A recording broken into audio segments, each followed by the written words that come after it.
은혜의 리듬탁, 이런 제목으로 은혜를 나누겠습니다. 자, 오늘 본문에 보면 우리가 좋아하는 본문이지요. 수고하고 무거운 짐진 자들아 다 내게로 오라, 내가 너희를 쉬게 하리라.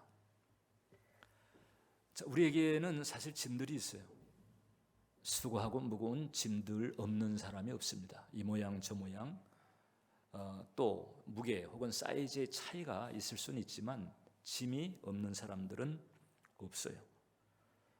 자, 그래서 이 짐을 가지고 힘겨웠는데 이제 복음을 전해 듣고 예수님을 만나면서 소망을 가지게 됐죠. 짐을 가지고 오면 예수님께서 쉬게 하리라. 그래서 사실 우리가 우리의 짐들을 가지고 예수님에게 왔습니다. 그리고 이제 기도하면서 예수님에게 그 짐을 이제 맡긴다고 힘을 썼지요. 교회를 다니면서 예배를 드리고 봉사를 하고 어떻든 예수님과 함께 하기 위해서 애를 쓰고 있어요. 그럼에도 불구하고 이제 적지 않은 크리스찬들 가운데에서 쉼을 느끼지 못하는 사람들이 있다는 거죠. 쉼을 느끼기보다는 오히려 조바심 혹은 절박함 혹은 눌림, 이런 것들이 더 우세할 때가 많단 말이죠. 그래서 수고하고 무거운 짐을 가지고 왔는데 오히려 쉼보다는 짐스러운 마음을 더 느끼는 이런 이제 상황을 놓고 우리는 이제 의아해할 때가 있습니다. 뭐가 문제일까? 일단 첫 번째, 우리가 이제 복음에 대해서 이제 올바로 이해하고 있는가, 이 대목을 좀 살필 필요가 있어요. 복음이라고 하는 것이 뭘까? 이제 복음은 예수님의 십자가의 대속의 은혜인 거죠. 우리가 죄인이었는데 그래서 그 죄 때문에 그 죄로 말미암은 저주와 칠고를 걸머지고 살다가 죽으면 영벌에 떨어지는 이 비극적인 우리를 위해서 하나님의 아들이신 예수님께서 인간의 몸을 입으시고 이 땅에 오셔서 성육신이죠. 그리고 십자가에 달려서 피를 뿌리시고 죽임당하신 거예요. 대속의 죽음이에요. 그 대속의 죽음은 바로 우리의 죄짐을 대신 걸머지시고 처리하신 은혜인 거죠. 이게 바로 이제 복음이에요. 복음이라고 하는 것은 예수님의 십자가의 대속의 은혜다. 대속이라고 하는 것이 이게 대신 갚았다라고 하는 뜻이잖아요. 대신 갚았다. 예수님께서 대신 갚을 수밖에 없는 상황이에요. 인간은 스스로 자기 죄를 처리할 수가 없어요. 여러분, 죄라고 하는 게 불순종이거든요. 무엇에 대한 불순종이냐? 하나님의 법, 하나님의 기준, 하나님의 공의, 이거죠. 여기에 대한 불순종이에요. 이것 때문에 결국은 힘겹게 살아가게 된 것이고, 그리고 영벌에 떨어지게 된 것이란 말이죠. 인간은 스스로 이 죄를 처리할 수가 없어요. 스스로의 힘으로 하나님의 공의에 이를 수가 없습니다. 그래서 예수님께서 오셔서 대신 죄의 대가를 죽음으로 치러주신 거죠. 대신 갚아주신 거예요. 대신 갚아줬어요. 자, 그래서 이제 이 복음 때문에 우리가 예수님을 만나서 죄 사함 받고 이제 하나님의 자녀가 된 줄 믿습니다. 자, 그런데 이제 그 복음의 은혜를 우리에게 주신 그 예수님께서 오늘 말씀하신 것처럼 수고하고 무거운 짐진 자들아 다 내게로 오라, 내가 너희를 쉬게 하리라. 그래서 수고하고 무거운 짐을 가지고 예수님에게 왔는데 그 신앙생활을 하고 있는데도 이 짐, 그리고 이 짐스러운 마음이 이게 약해지지가 않은 거예요. 그런 과정에서 이제 은연중 마음이 시험을 탑니다. 아니, 교회를 다니는데 왜 그러지? 기도하는데 예수님께 분명히 구했잖아. 근데 왜 쉼보다는 이 짐스러운 마음이 갈수록 이게 더 기성을 부리는 걸까? 우리 삶에 주어진 수고하고 무거운 짐, 요걸 이제 좀 쉽게 표현해서 고난이라고 하십시다. 각자마다 사이즈나 무게가 다를 수도 있다고 그랬죠. 어떻든 이런 고난 때문에 우리가 마음의 시험을 탈 때가 있어요. 여러분, 이 고난 때문에 시험이 들어가지고 신앙을 떠나는 사람들이 사실 적지가 않아요. 물론 이제 그 신앙이 얼마나 순전한가 이런 문제가 있지만은 적어도 교회를 열심히 다녔던 사람인데 이 고난의 문제, 인생의 짐, 문제 때문에 교회를 떠나는 일들이 있다는 거죠. 그러니까 표현을 좀 바꿉시다. 신앙을 떠난다기보다는 이제 교회를 떠나는 일들이 종종 있다. 지난달에 그 빌리 그레이엄 목사님께서 이제 소천하셨잖아요. 100세를 사시고 소천했습니다. 미국에서 이제 현재 제일 존경받는 인물 중에 하나죠. 얼굴이 찰톤 헤스톤을 또 닮아가지고 인기도 많고 어떻든 그 미국의 그 지도자들의 목회자라고 하는 이런 별칭도 있을 만큼 존경받는 분이었습니다. 그런데 이제 저 빌리 그레이엄 목사님이 그 한창 뜰 때, 소시적이죠. 한창 뜨기 시작할 때 그때 이제 친한 친구 목사가 있었어요. 찰스 템플턴이라고 하는 친한 친구 목사가 있었습니다. 이제 지금 저 사진의 모습은 이제 80세 넘은 모습이죠. 한참 뜰 때 그때 이제 모습인데, 저 때는요 빌리 그레이엄 목사님보다도 더 잘 나갈 거라 사람들이 그렇게 봤어요.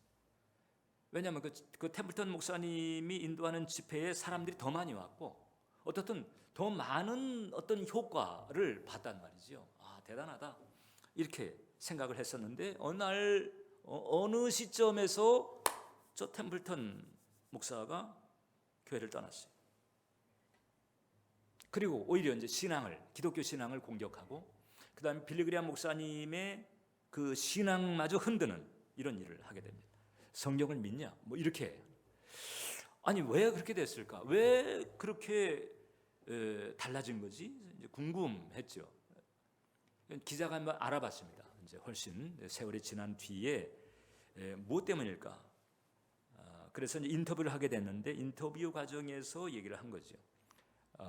라이프 잡지에서 본 사진 때문이었다. 그 사진이 어떤 사진인고 하니 아프리카에 있는 그 어떤 흑인 여자가 다 굶어 그냥 뼈대만 남은 흑인 여자가 다 굶어 죽어가는 아이를 안고 허공을 멍하니 쳐다보고 있는 그 사진을 보면서 이제 교회를 떠난 거예요. 하나님에 대한 회의가 들은 거죠. 하나님의 사랑이시라면서 이런 고통을 왜 그대로 놔두시나? 사랑이시라면서 전능하시다면서 어떻게 이럴 수가 있는 거지? 그 하나님 정말 신뢰할 만한 존재인가? 이렇게 되면서 그냥 그만 의심이 들어왔고 그리고는 교회를 떠나게 됐다는 거예요. 그러니까 고난이라고 하는 게 이게 뭐 세계적으로 주어지는 고난이든 혹은 개인 차원으로 주어지는 고난이든 간에 상당히 이제 위험이 있다는 거지. 어떤 위험이냐? 하나님에 대해서 의심을 하게 만들고 그리고는 이제 신앙의 길을 떠나게 할 수 있을 정도의 그런 위협이 있다는 거예요. 일단 말이죠, 여러분. 그렇게 아프리카의 기아 혹은 뭐 전쟁, 어떤 재앙 그런 과정에서 어른들만이 아니고 아이들도 죽고 이런 재앙들이 있잖아요. 이제 그런 재앙들을 보면서 사실 상식적으로 볼 때 하나님께서는 도대체 선하시다면서 왜 저런 재앙들을 좀 안 막아주시나 이런 아쉬움을 가질 때가 솔직히 있어요. 그러나 우리가 이걸 분명히 알아야 됩니다. 지금 이 세상은요 이 고난으로 가득 차 있는데 이게 뭐 세상 수준이 됐든 개인 수준이 됐든 마찬가지잖아요. 이 모든 것들은 근본적으로 이 인간이 하나님의 길을 떠난 데서부터 시작이 됐습니다. 첫 아담 때서부터 하나님 말씀에 불순종한 거죠. 그러니까 하나님의 법을 어긴 거예요. 이 한 나라에 그 실정법이 있어가 그 실정법을 어기게 되면 재판을 받고 감옥에 들어가는 것처럼 거기다 대가를 치르잖아요. 온 우주 천지가 하나님의 주권하에, 창조주 되신 하나님의 주권하에 그 하나님의 원리가 있단 말이죠. 그걸 하나님의 법이라고 부르든 하나님의 기준이라고 부르든 아무튼 그 하나님의 그 원리가 있는데, 그 하나님의 원리를 어기거나 원리를 벗어나게 되면 그럼 이제 그에 대한 대가를 치르는 그런 상황은 피할 수가 없다는 거죠. 일단 첫 아담이 불순종하면서 하나님의 원리를 벗어났을 때서부터 에덴에서 쫓겨났고, 에덴의 축복은 사라졌고, 그 다음에 저주의 가시체, 저주의 안강기가 돋아나는 그와 같은 고통스러운 그런 삶을 살게 된 것이고, 그 뒤로부터 아담 뒤로부터 태어난 모든 인간들이 하나님을 몰라요. 하나님과 결별했어요. 하나님도 모르고, 하나님도 모르니까 하나님의 법도 모르지요. 하나님의 법을 모르는데 어떻든 하나님의 법이 작용하는 이런 세상에서 살면서 그만 하나님의 법을 어기는 겁니다. 하나님도 모르고 하나님의 법이 뭔지도 모르지만은 어떻든 또 하나님의 법을 어기는 삶을 사는 거예요. 어떻든 하나님의 법을 어겼기 때문에, 그래서 그 법을 어긴 데 대한 대가가 이게 세상 차원에서 또 개인 차원에서 이게 생길 수밖에 없는 거예요. 이런 그 하나님의 길을 떠난 데서 오는, 하나님의 원리를 깬 데서 오는 이 모든 이런 죄과가 누적이 되면서 이 세상은 고난의 수렁과도 같은 상황이 돼버렸고, 이 세상에 태어나는 사람들은 그런 수렁에서 태어난 거예요. 그런 수렁에서 태어나가지고 또 각자가 또 하나님의 원리를 어겨.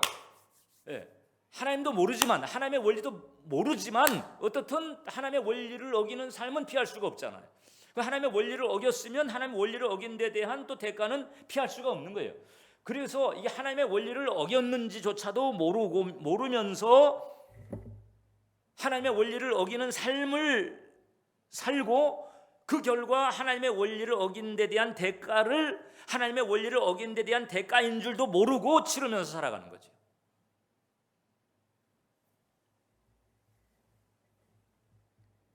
그게 바로 이 세상에 우리의 삶에 고난이 이어지는 이유입니다. 그러니까 엄청난 불순종에서부터 우리의 삶에 일어나는 자질구레한 불순종까지 결국 그 죄에 대한 대가를 자초하는 일들이 우리의 삶에 얼마나 많이 일어나고 있는지 몰라요. 어제도 우리가 그랬을지 몰라요. 하나님의 말씀을 충분히 알지 못했어. 하나님의 말씀을 충분히 알지 못하니까 하나님께서는 은혜로 당신의 기준을 알 수 있도록 우리에게 주신 것이 말씀인데, 그 말씀조차도 충분히 알지 못하니까 교회를 다니고 있지만 말씀을 충분히 알지 못한 까닭에 하나님의 원리를 지키지 못하는 삶을 또 우리가 어제 저질렀을 수도 있는 거거든요. 하라는 것을 하지 않았다든지 하지 말라는 것을 했다든지, 나중에 성경을 찬찬 훑어보게 돼, 이건 내가 안 했었어야 되는데 이걸 내가 했었구나. 하나님이 이걸 하라고 하는 건데 이거 내가 게을리. 이런 것들을 이제 우리가 매일 묵상하면서 알게 되잖아요, 사실. 근데 아예 그냥 하나님 말씀 덮어놓으면 하나님의 법이 뭔지도 모르지요. 그러면서 우리의 삶은 하나님의 법을 어기는 삶을 살게 되는 것이고, 그에 대한 대가가 불가피한 것인데, 나는 하나님의 법을 어긴 데 대한 대가를 치르는 줄도 모르고 그냥 원망만 하는 거예요. 왜 내 삶에 이런 고난이 생길까? 왜 이 세상에는 이런 고통이 존재하는 것일까?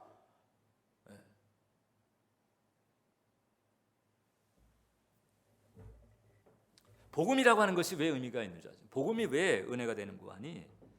이렇게 근본적인 이 부패성으로 인해서 하나님의 공의에 이를 수 없는, 하나님의 공의에 이르지 못한 부분 때문에, 그래서 거기에 대한 대가를 칠 수밖에 없는 연약한 우리들을 하나님께서 긍휼히 여겨주셔서 문제투성이인 우리를 업어서 천국까지 데려가려고 우리에게 주어진 것이 바로 복음인 줄 믿으시길 바랍니다. 복음은요, 문제투성이인 내가 문제투성이인 상태로 예수님 등에 업히는 거죠. 내가 나 스스로 문제를 해결할 수가 없는 거예요. 죄의 문제가 됐든 고난의 문제가 됐든 어떤 문제가 됐든 문제투성이고, 그 문제투성이 때문에 죽는 날까지 완벽한 순종이 안 되고, 그래서 죽는 날까지 고난을 피할 수 없는 이 연약한 존재인 나를 그냥 예수님께서 그냥 등에 업어가지고 이 세상을 통과하고 천국까지 데려가도록 하기 위해서 우리에게 주신 것이 바로 복음이다. 이게 복음인 거예요. 여러분, 물론 이제 우리가 이 복음을 받아들여서 예수님을 믿고 그 다음에 이제 하나님을 알게 되고 하나님의 기준을 알게 되면 우리의 삶이 이제 변화가 되잖아요. 그걸 우리가 성화라고 하잖아요. 그래서 우리의 그 삶이 이제 하나님의 기준에 부합하는 쪽으로 점점 더 가까이 가는 만큼 우리는 이 불순종의 그늘이 사라지기 때문에 우리의 삶이 달라질 수 있어요. 그래서 하나님께 가까이 가는 것을 영혼이 잘 되는 것이라고 하고, 성경은 말하기를 영혼이 잘 되면 범사가 잘 된다고 그랬어요.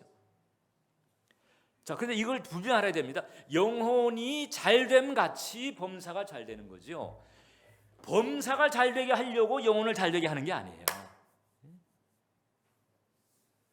그러니까 우리가 우리에게 복음이 주어진 이유, 그 다음에 성경이 우리의 영혼이 잘 되기를 원하는 이유, 이 초점을 우리가 올바로 이해를 해야 된다. 그것은 이 생의 것 혹은 범사, 이게 잘 되게 하기 위해서 뭐 입신양명, 뭐 출세 이런 것들을 얻기 위해서 복음이 주어진 거나 복음이 주어졌다거나 혹은 영혼이 잘 되라고 하거나 이게 아니라고 하는 거죠. 하나님께 가까이 가다 보면 그러면 불순종의 부분들이 바뀌어지게 되는 거잖아요.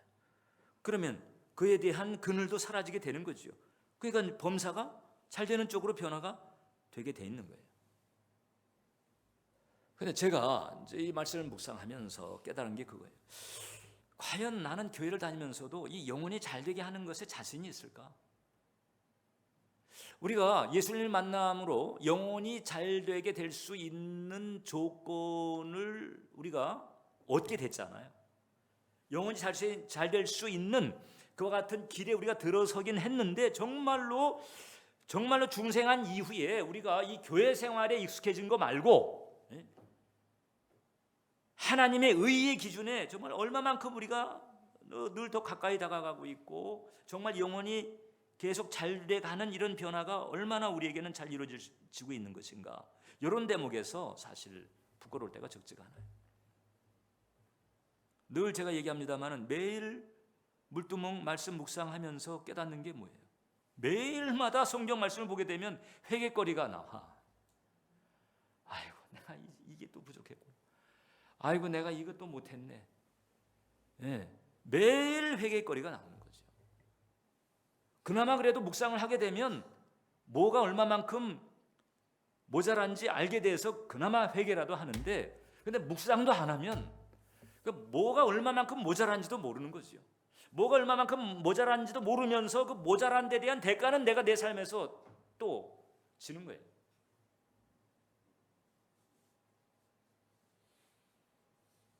복음이라고 하는 것은 이렇듯 근본적으로 연약한 우리를 예수님께서 그냥 품으시고 그냥 업으셔서 데려가시는 거예요. 이게 복음인 거예요.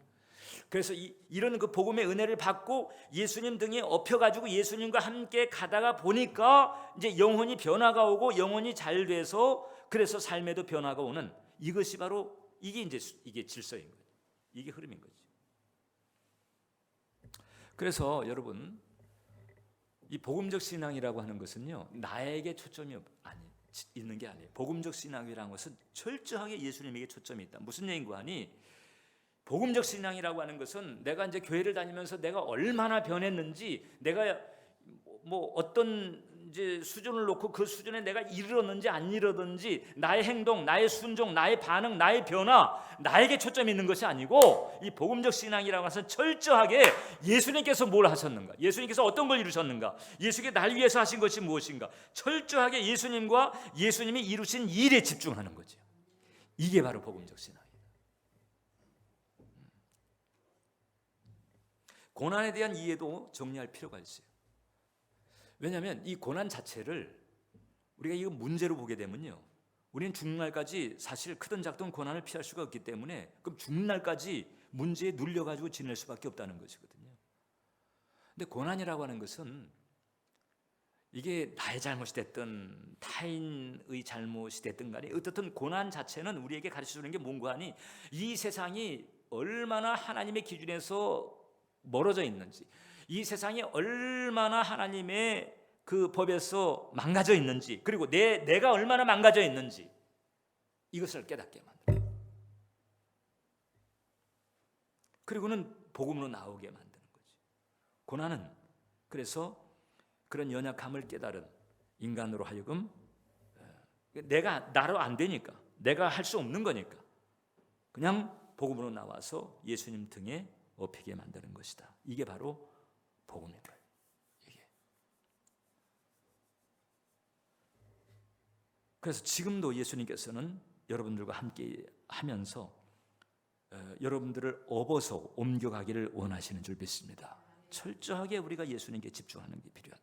그래서 우리가 예수님께 철저하게 집중할 때 두 번째, 우리는 그 은혜의 리듬이라고 하는 것을 탈 수가 있다. 은혜의 리듬. 우리가 이제 이 악기를 연주하거나 이럴 때 보면 그 리듬이 있잖아요. 리듬이 계속 흘러간단 말이에요.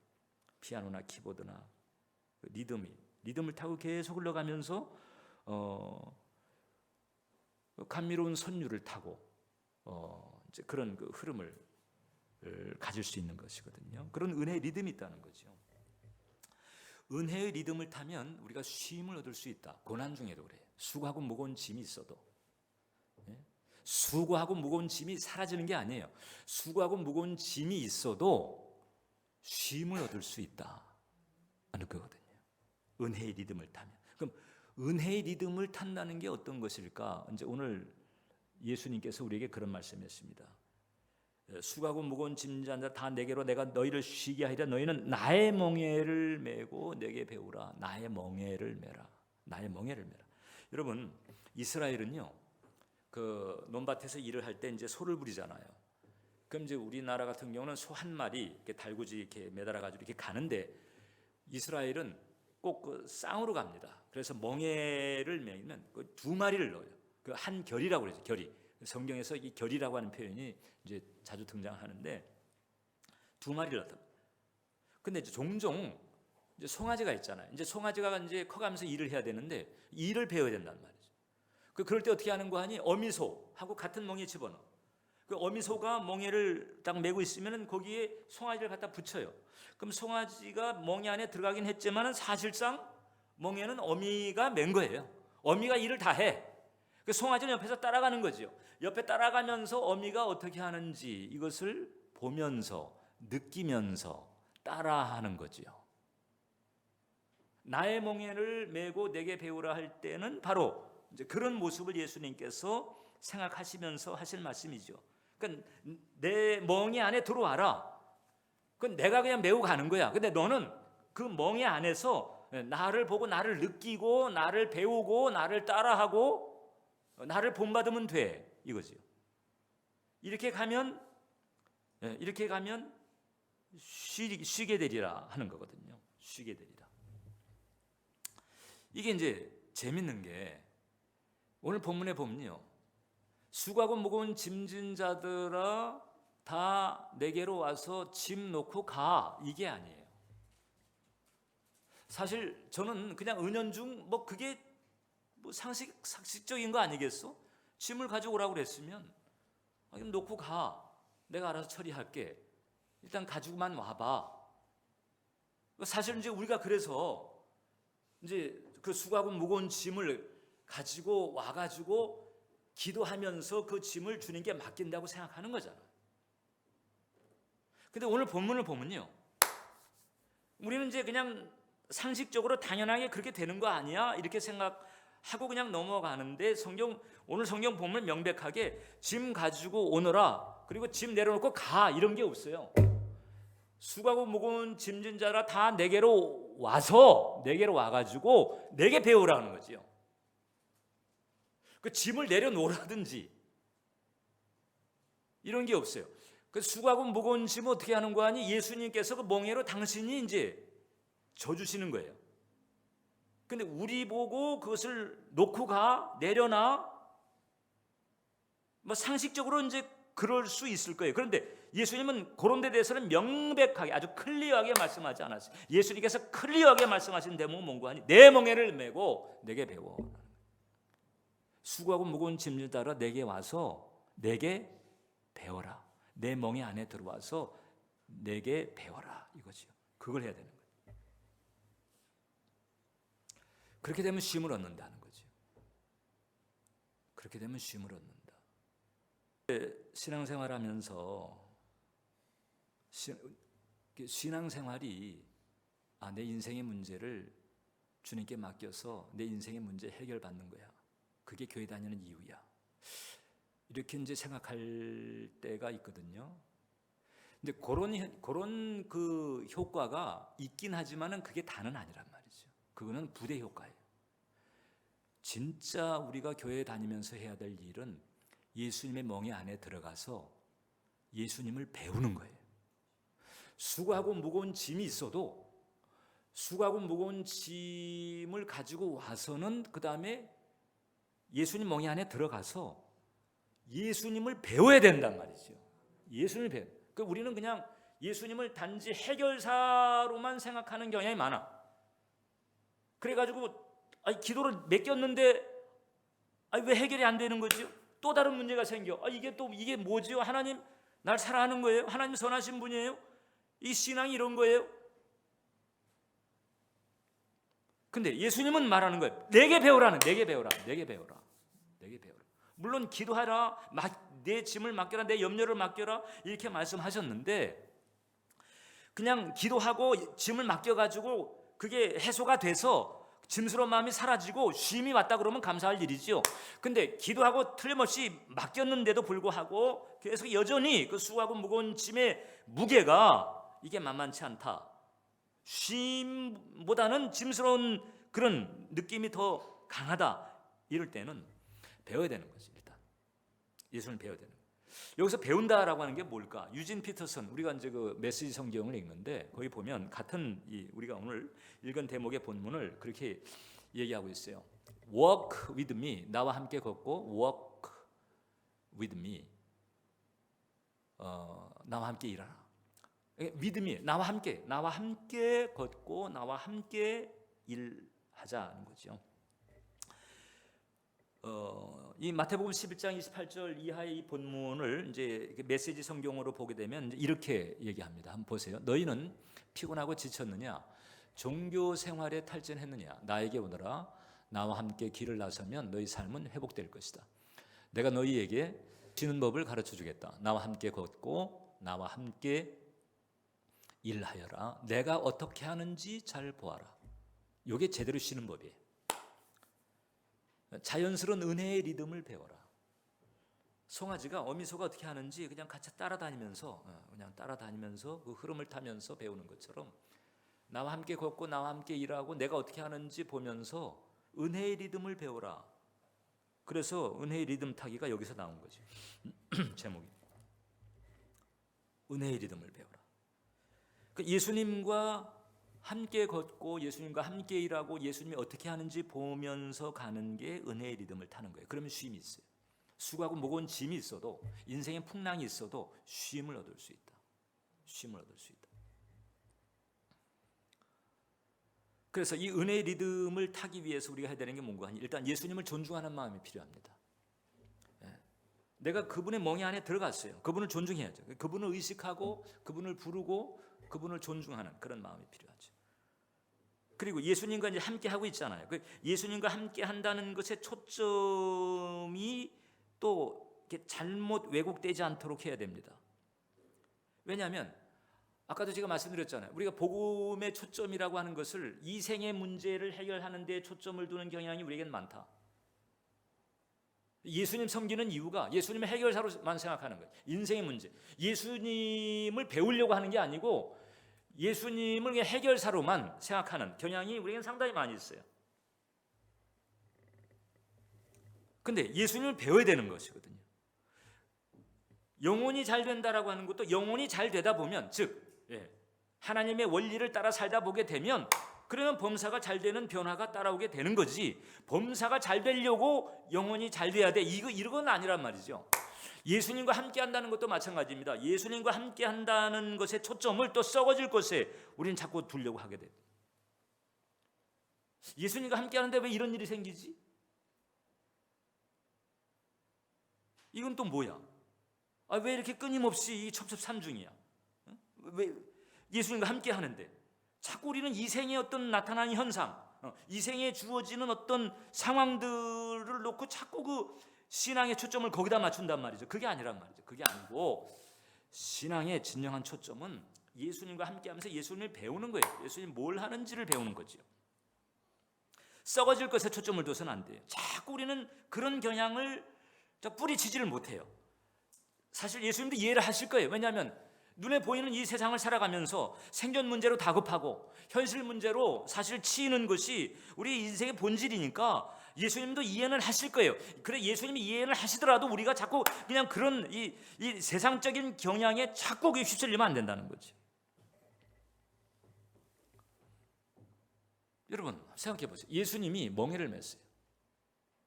예수님 맨 멍에는 뭘까? 나는 수고하고 무거운 짐을 지고 있는데 예수님 멍에를 맸어요.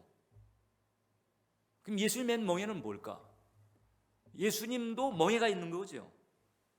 일단 예수님이 이 땅에 오신 게 뭐예요? 하나님의 뜻을 이루게 한 거잖아요. 하나님의 영광을 위한 거잖아요. 하나님 모르는 사람들로 하여금 죄산 받고 구원받게 만들고 하나님 알게 만들고 하나님 예배하게 만들고 하나님으로 하나님 대접받게 만드는 일, 하나님의 영광을 위한 거잖아요. 예수님 그 일을 하기 위해서 하늘에서 인간의 몸을 입고 이 땅에 오셨잖아요. 성육신, 순환, 멍에예요. 멍에, 그 멍에죠. 근데 예수님 기꺼이 그 멍에를 지신 거예요. 근데 하나님의 영광에 초점이 있는 거죠. 예수님의 맨 멍에는 하나님의 영광에 초점이 있는 것이다. 그 멍에 안에 들어가서 우리가 예수님을 이제 배운다는 것은 뭘까? 단순히 예수님을 해결사로만 생각하는 것이 아니고 예수님처럼 하나님의 영광을 위해서 예수님이 하는 것을 배우면서 예수님 하는 대로 우리도 하는 거죠. 그거를 해야 되는 거야. 그게. 그래서 이 툴리안 차비진이라고 하는 목사가 있어요. 이거 빌리그리안 목사님의 손자예요. 손자뻘인데 올바른 믿음이 생기기 위해서는 잘못된 소망이 죽어야 한다. 그러니까 예수님을 내 인생의 문제 해결해 주는 해결사로만 생각하고 해결사기 때문에 잘 보여야지 이런 차원의 신앙 말고 예수님과 같이 하나님의 영광을 위해서 어떻게 해야 될까? 예수님은 어떻게 하셨지? 여기에 초점을 맞추면서 예수님을 알려고 하고 예수님을 따라하려고 하고 예수님이 어떻게 하셨는지 어떻게 하라고 하셨는지 이것을 가는 거예요. 그래서 예수님에게 전적으로 집중을 하는 거예요. 이게 바로 우리가 가야 할 길이다. 할렐루야. 네, 이게 우리가 가야 돼요. 지금 제가 드리는 말씀 이해하시죠? 네? 우리가 예수님에게 전적으로 집중할 때 어떤 일이 생기냐? 여러 가지 좋은 일들이 많이 있는데, 그 이제 결과적으로 이제 좋은 일들이 돼버리는 거예요. 이 세상의 좋은 일 때문에 예수님께 집중하는 게 아니라 예수님께 집중하다 보면 결과적으로 좋은 일이 따라오는 거죠. 1700년대 그 영국에 이제 한 음악가가 있어요. 뛰어난 작곡 실력을 가지고 있음에도 불구하고 자꾸 실패. 뭐 작곡을 해가지고 무대에 올리고 뭐 오페라라든지 이런 거 올리고 해도 계속 실패. 나이 56세가 되었을 때 내 인생은 이렇게 끝나는구나. 이래가지고 이제 은퇴를 생각하고 이제 인생을 포기했어요. 그랬을 때 그 시인인 친구가 이제 찾아온 거죠. 찰스 제닝스라고 하는 시인인 친구가 찾아와가지고 자네 이거 한번 가지고 한번 곡을 만들어 보게 이러면서 대본을 하나 주는데 그 대본이 뭔가 하니 예수님의 생애에 대한 대본. 그럼 예수님의 생애에 대한 대본을 가지고 이제 그 친구가 시인이면서도 이제 그 부자였기 때문에 이제 밀어준 거죠. 그래서 그 호의를 받아들여 가지고 그 대본을 이제 읽는데 보니까 예수님의 생애, 예수님을 이제 알게 되는 거예요.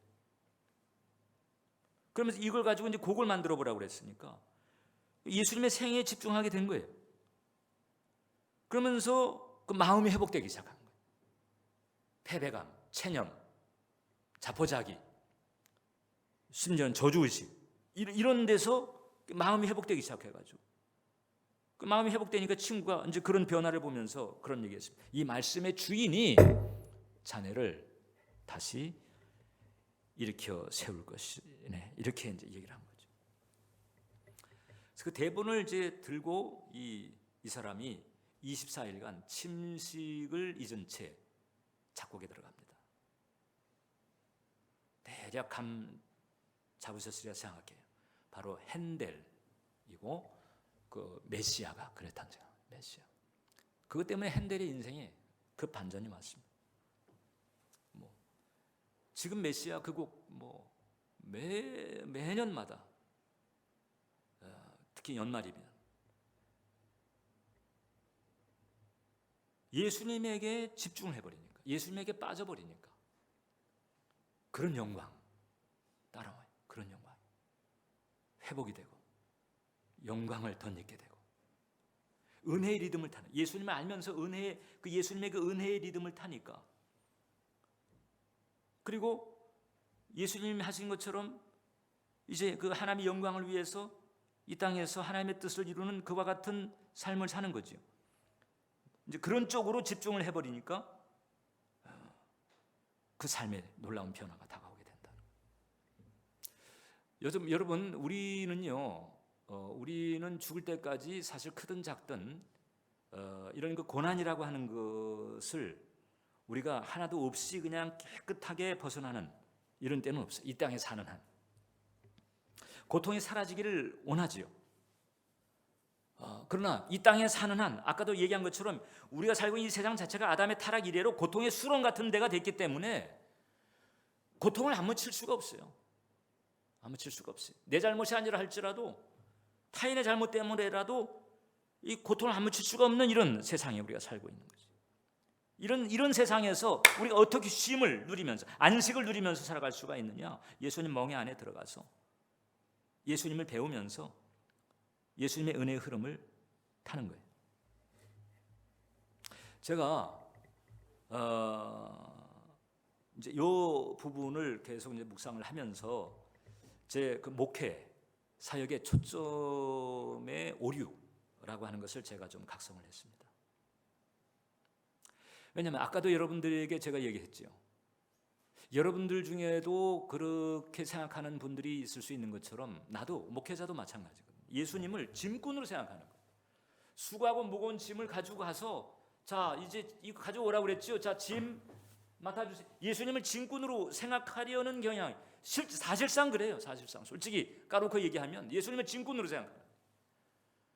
근데 그게 아니고 예수님을 선생님으로 생각하고 스승으로 생각하고 예수님을 배워야 되는, 예수님을 배워야 될 분으로 생각해야 되는데 그게 아니고 짐꾼으로만 생각하는.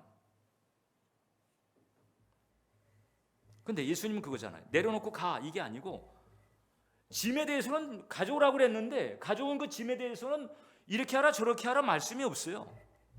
희한하게 오히려 내게 배워라. 내 멍에 들어와서 내게 배워라.